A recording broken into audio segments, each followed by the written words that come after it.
Dainang buhay, kan madiskubre ang hawakan sarong 76 anyos na lolo sa umahan kaini sa barangay Alibuag, San Andres, Catanduanes, alas 4 kasudmang hapon. Binisto ang biktima na si Miguel Soliege, residente kang nasambit na lugar. Basado sa investigasyon kan San Andres Municipal Police Station, pigsusog sa umahan ang biktima kan sa iyang esposa, hulit taog tupa kan nasambit na aldaw kan maghali ini sa indang residensya. Hasta sa mataraka na sana ang esposa kaini sa nakadapa asin mayo ng buhay na biktima.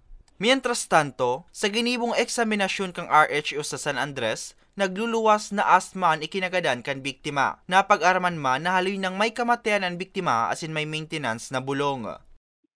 Siguro po sir, sa mga naman po sa mga kababayan ta po na medyo isip naman po na sa dirita na medyo may namamatian, siguro po magtaga likay-likay na lang po, and then na po siguro hararayo po sa lugar kung saan na dahil sila namumutertan sa indang mga pamilya po sir.